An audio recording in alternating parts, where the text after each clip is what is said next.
Hello, good afternoon. You're watching ITV News Central. A leaked report into 3 Birmingham schools at the centre of the so-called Trojan horse plot appears to confirm allegations of Islamification within the curriculum. Extracts of the report have been published in a national newspaper, and a former teacher at one of the schools who warned of extremist influences says he now feels vindicated.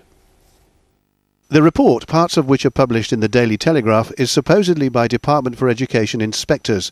They were called into several schools after the emergence of a so-called Trojan horse letter detailing an organised effort by hardline Muslims to take control of key staff positions and push an Islamic agenda. In all, 25 schools are now under investigation by Birmingham City Council. 15 of them have been visited by Ofsted. The results of those visits are officially due out after Easter, but the leak concerns 3 academy schools, all run by the Parkview Education Trust. At Parkview Academy itself in Alum Rock, the report says staff practised forced and discriminatory sex segregation, making girls sit at the back of the class, and an extremist preacher, Sheikh Shadi al-Sulaiman, who has known al-Qaeda sympathies, was invited to speak with children. Across the street at Nansen Primary, there were no Year 6 lessons in the humanities, arts or music, and Arabic language lessons were compulsory for all students. And at Golden Hillock School in Spark Hill, Christian students in Year 11 had to teach themselves in religious education. Meanwhile, some teachers said governors were rude to women and dismissive of their input. This afternoon, a former teacher from Parkview says the report comes as no surprise to him. This has been going on for 20 years within Parkview School, and it has been raised to the attention of the local authority, but they were very, very frightened about, quote, upsetting the local communities, and they really didn't know what to do. And at today's NASUWT conference in Birmingham, Shadow Education Secretary and Stoke-on-Trent MP Tristram Hunt wouldn't comment on the leaked report, but had this to say.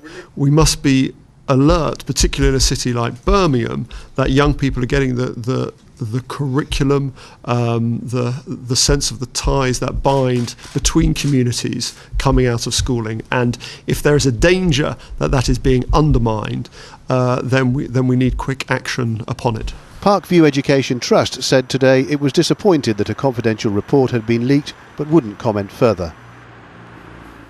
A 27-year-old man is in hospital with life-threatening injuries after a fight at a pub in King's Standing in Birmingham.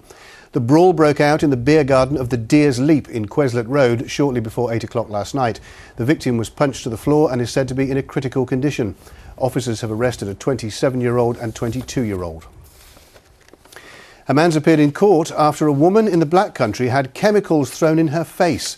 Alina Rafiq suffered internal injuries and burns when she was attacked on the doorstep of a house in MacDonald Close in Tividale on Tuesday.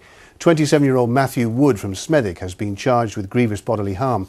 He was remanded in custody to appear at Wolverhampton Crown Court on July the 11th. 2 police officers have been hurt after a suspected drink driver crashed into their patrol car in the Black Country.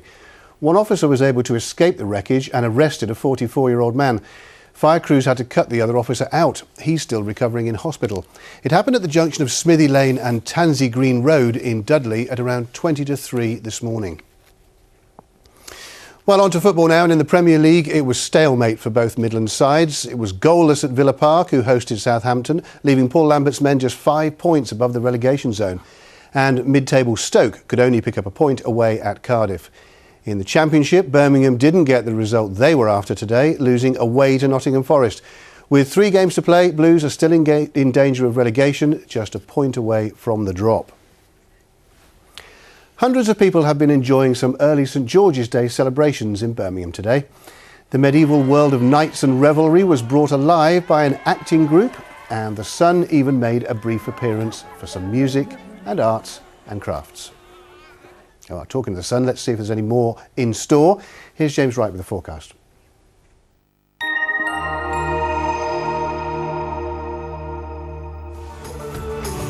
A short break. Whatever the weather. ITV Local Weather, sponsored by CenterParcs.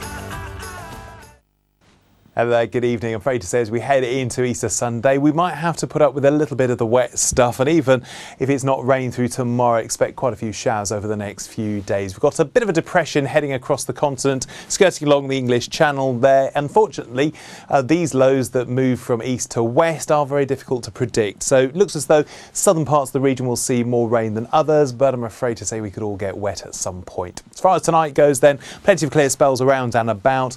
Legacy of today's decent weather. I'm afraid to say that allows temperatures to dip to around 3 Celsius, certainly enough for a touch of ground frost, even if it is going to be quite short-lived. As far as tomorrow morning goes then, lots of clouds spilling up from the south. First bit of rain just skirting the south there. Should still see some decent bright spells further north. And then as we get into the afternoon, like I say, difficult to predict how far north this rain is likely to spread, but it is expected to push further north as we head into the evening.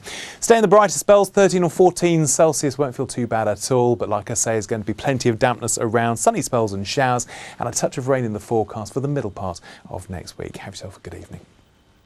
ITV Local Weather, sponsored by CenterParcs.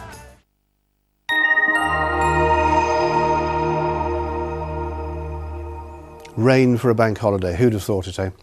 Well, that's all we've got time for. We'll be back at 6:30 tomorrow evening. In the meantime, you can always check the website, itv.com/central, for all the latest news, sport and weather. We'll be back tomorrow. Bye for now.